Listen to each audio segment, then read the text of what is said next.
Gomez and I are in fact the holy chosen ones of God.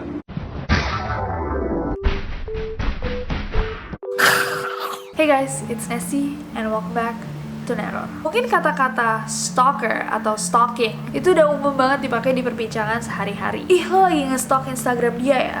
Dia cantik tau, coba aja stalkingin dulu. Which is wrong by the way. Kata-kata stalking aja udah kata kerja, jadi nggak usah ditambahin in karena jadinya kayak stalkinging, you know?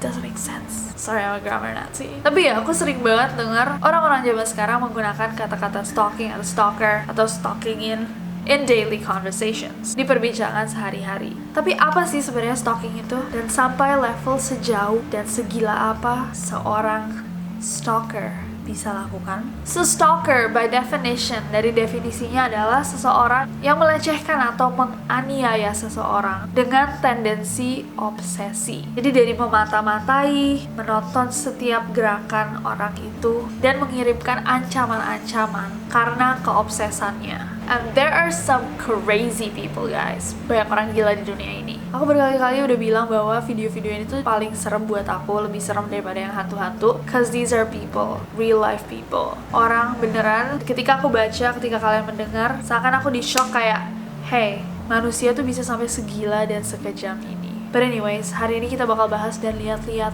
kasus-kasus stalker terseram. And without any further ado, stop senyum-senyum, cause shit's about to go down. Kita bakal mulai dengan kasusnya Selena Gomez. Selena Gomez gak bisa dipungkiri kecantikannya. Tapi dengan berkat itu bukan cuma kerjaan yang datang ke dia, dan fans, dan uang, dan kesuksesan, tapi juga stalkers. Gak cuma satu, ada beberapa orang yang over the years jadi obses sama Selena Gomez. Salah satunya Juan Garcia, umur 19 tahun yang ditangkap polisi setelah Selena Gomez telepon 911 dan bilang bahwa ada seseorang yang berdiri di depan rumahnya dan nungguin dia. Tapi Juan Garcia nggak seserem salah satu stalker Selena lainnya yang bernama Thomas Brodnicki, yang bersaksi ke polisi bahwa dia mempunyai conversation, mempunyai perbincangan dengan Tuhan lebih dari 50 kali per hari tentang membunuh Selena Gomez. Dan dia bahkan nantang polisi, bilang, ya kayaknya emang saya harus dikasih restraining order. Aku gak tahu di Indonesia namanya apa. Restraining order tuh kayak dari polisi bilang kayak,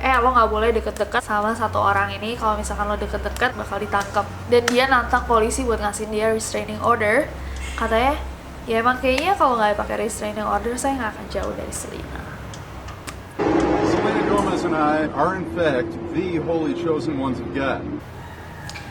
So, next ada kasus pembunuhan Tatiana Tarasov dan Prosenjit Podar. Di tahun 1968, seorang perempuan berumur 18 tahun, Tatiana Tarasov, berteman dengan seorang murid lainnya di Universitas California, Berkeley, Prosenjit Podar dari India. Setelah mereka berdua nih dekat, pada tahun baru they shared one kiss, satu ciuman tahun baru. Jadi kalau misalnya kalian nggak tahu, di barat itu biasanya orang melakukan selebrasi tahun baru pas pada jam 12 itu mereka bakal mencium seseorang kayak my new year kiss gitu.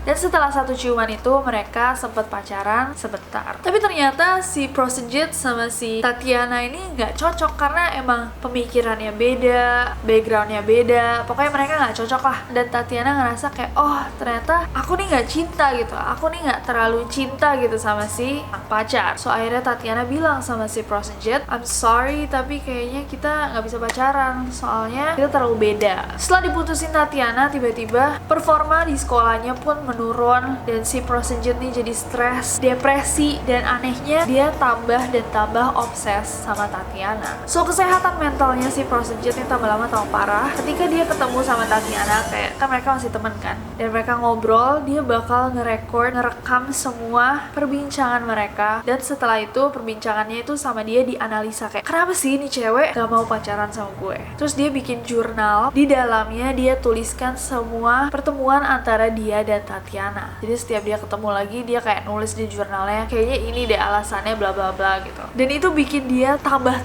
obsesi sama Tatiana. Dia mulai stalking semua pergerakannya Tatiana dan mencoba untuk merubah pemikiran Tatiana tentang hubungan mereka. Dia telepon Tatiana tanpa alasan yang jelas. Tiba-tiba dia selalu ada di bus stop di mana Tatiana selalu menunggu bus. Dia bahkan berteman sama kakaknya Tatiana dan akhirnya jadi teman sekamar sama kakak Tatiana. Pada musim panas tahun 1969, Tatiana pun meninggalkan negaranya untuk liburan ke Brazil. Nah, di saat Tatiana lagi pergi, Prosenjit ini ketemu sama psikolog dan dia bilang nih, kayak gue obsesi banget ini sama cewek ini. Dia ceritain semua apa yang dia lakukan, sampai tahap dimana dia bilang, kayak saya bakal bunuh dia agar dia nggak bisa sama laki-laki lain. Si psikolog, Dr. Lawrence Moore, langsung kayak, yo, ini udah bahaya, ini udah kayak warning gitu loh. Ini orang bisa berbahaya. Dr. Moore bilang bahwa Prosenjit ini sakit dengan paranoid skizofrenia yang sangat akut. Jadi dia selalu paranoid kayak, gila,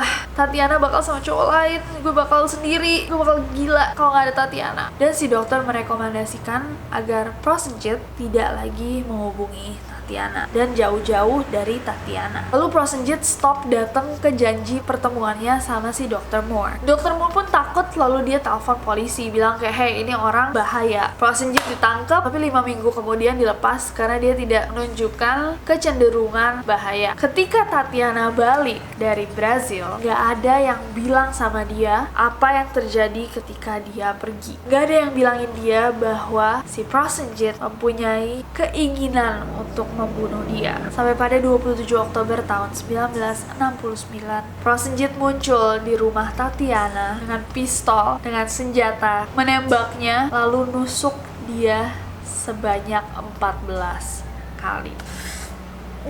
Prosenjit pun masuk penjara, tapi 5 tahun kemudian dia keluarin dan dideportasi balik ke India. Next ada kasusnya Sandra Bullock. Ini adalah salah satu kasus modern stalker yang lumayan serem, karena orang ini benar-benar masuk ke rumahnya Sandra Bullock dan ketemu face to face sama Sandra di dalam rumahnya.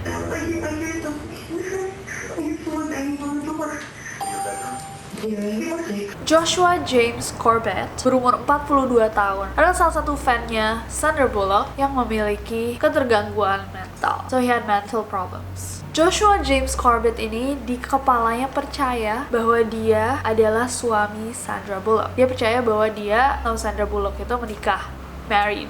Jadi gimana pun caranya dia merasa kayak dia harus bersama Sandra. Dan ketika dia tidak minum obat, dia langsung kambuh lagi dan lagi. Sampai awal tahun ini ketika dia memilih untuk membunuh dirinya sendiri ketika didatangi oleh polisi. Kalau udah kayak gini tuh kayak antara dia yang mati atau Sandra yang mati. Next ada kasusnya Teresa Saldana dan Arthur Richard Jackson. Seorang artis yang sangat terkenal di tahun 70-an dan 80-an, Teresa Saldana, yang waktu itu umur 27 tahun, menjadi sarana obsesi banyak laki-laki. Karena dia cantik, talented, dan overall sempurna di mata banyak laki-laki dan perempuan mungkin. Salah satu dari orang-orang itu adalah Arthur Richard Jackson yang berumur 47 tahun. Jadi bedanya 20 tahun. Orang Scotland ini saking obsesinya sampai pindah ke Amerika Serikat untuk lebih dekat dengannya. Itu adalah fantasinya dia, mimpinya dia, dan rencananya dia untuk bukan hanya menemukan Saldana, tapi juga untuk membunuh dia. Dan dari rencananya setelah dia bunuh Teresa, dia juga akan mati dari eksekusi dan mereka berdua akan bertemu di surga. Ketika sampai di Amerika Serikat, Jackson langsung menyewa private investigator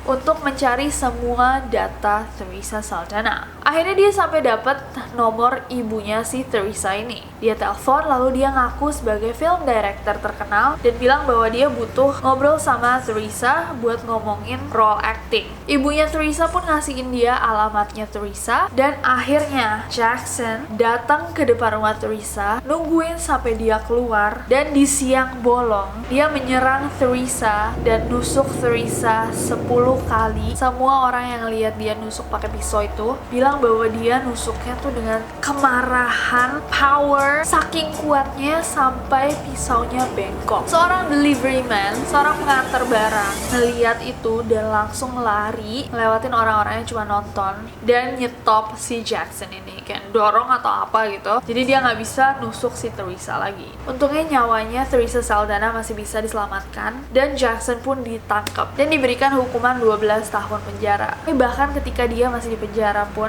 dia nggak stop bikin ancaman pada Teresa Saldana dan juga orang yang menyelamatkan dia. Scary. Next ada Justin Bieber. Pada Maret tahun 2013, Mark Stalker dan ponakannya Tanner Ruane ditangkap sama polisi setelah nge-stalk Justin. Dari reportasenya, mereka berdua dipekerjakan oleh seorang laki-laki berumur 45 tahun bernama Dana Martin yang udah di dalam penjara. Jadi dia ngasih instruksi kedua orang ini untuk nge-stalk Justin buat dia, sementara dia udah di dalam penjara. Katanya si Dana, laki-laki berumur 45 tahun ini, obsesi banget sama Justin sampai dia punya tato mukanya Justin di pahanya. God, that is so creepy. Next. Oke guys, dan ini yang terakhir, ini adalah kasusnya Mary Stauffer dan Ming Shen Xiu. So, selain cerita-cerita selebritis, aku sengaja mau masukin cerita orang biasa karena menurut aku ini adalah cerita-cerita yang paling serem dan sangat-sangat real, sangat-sangat asli, bisa terjadi sama siapa aja. Bisa terjadi sama kamu, bisa terjadi sama aku. Kayak ceritanya Mary Stauffer ini. So, aku mau tanya, throughout your life, sepanjang hidup kamu, pernah nggak ada guru yang kayak wow, ganteng banget atau cantik banget yang bikin kayak semangat gitu kalau mau belajar? Kayak itu cukup normal untuk orang normal kayak kamu dan aku. Tapi beda ceritanya sama Ming Shen Xiu. Ming Shen Xiu ini suka sama guru algebranya dari kelas 9. Dan obsesi ini stay dan berkembang selama 15 tahun. Selama bertahun-tahun dari kelas 9, Ming ini berfantasi tentang Mary. Dan dia menulis cerita-cerita di mana dia meluapkan fantasi ini kayak sexual fantasies, dari berhubungan sama Mary sampai memperkosa, dan ini menjadi imajinasi gila di kepalanya. Tapi ternyata fantasi-fantasi ini nggak cukup buat memuasin dia. Lalu dia mulai stalking Mary sekitar 10 tahun sampai suatu hari dia menemukan Mary lagi habis dari salon sama anaknya, sampai dia ditodong suruh masuk ke mobilnya, disekap, diikat, dimasukin ke bagasi mobil. Lalu si Mary tetep aja bikin suara-suara gitu. Akhirnya Ming harus ngebuka untuk ngecek Mary. Dan ketika dia buka bagasi itu ternyata ada anak kecil di deket situ yang ngeliat bahwa Ming ini nyulik si Mary. Tanpa mikir panjang, Ming tarik itu anak, masukin ke dalam bagasi juga, dipukulin sampai mati di depannya Mary sama anaknya. Umur 6 tahun. Ming menyekap Mary dan anaknya selama 2 bulan dan menyiksa mereka selagi di dalam captivity, penyekapan. Akhirnya Mary pun bisa kabur dengan ngelepasin skrup-skrup dari pintu closet di mana dia disekap. Akhirnya dia diselamatkan, dia dan anaknya nggak apa-apa, dan Ming pun masuk penjara. Di pengadilan, ternyata Ming menyelundupkan satu pisau, dan ketika Mary lagi ngomong di persidangannya, Ming ngeluarin itu pisau dan slash mukanya Mary, terluka sampai harus dikasih 60 jahitan. Tapi untungnya dia nggak kehilangan nyawanya. Ming mendapatkan hukuman 40 tahun penjara ditambah 30 tahun untuk penculikan yang dia lakukan kepada Mary dan anaknya. So anyways guys, aku mau dengar dari kalian. Cerita mana yang kita bahas malam ini yang paling serem? Apakah kalian punya, mungkin ada orang yang pernah obses sama kalian sendiri, atau orang pernah obses sama teman kalian? Bisa please diceritain di bawah sampai seseram apa. Dan aku mau bilang bahwa walaupun kata-kata stalking, stalker itu udah terlalu sering digunakan dengan konteks ringan, dimana orang kayak lo stalk ya, stalking ya, bla bla bla bla. If it gets to the point, kalau misalkan itu sampai poin dimana menurut kalian sesuatu itu sudah berbahaya, please jangan takut untuk laporkan ke polisi. Walaupun kalau misalkan kalian ngomong sama orang, terus orangnya kayak itu normal lah, orang stalking tuh biasa, normal segala macam. No, please. Kalau orang memang jiwanya sakit, kalian nggak tahu sampai level mana dia bisa jadi stalker. So please, kalau misalkan menurut kalian sesuatu udah nggak normal, laporkan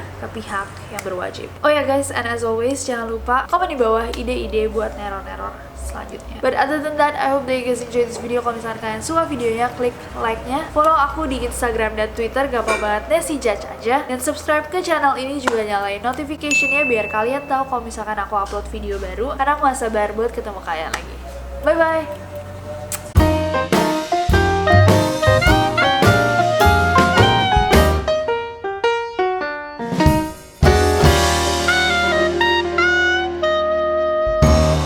Ada Justin Bieber yang ramah hidup kita bahasa winner para-gara keep an eye on Selena.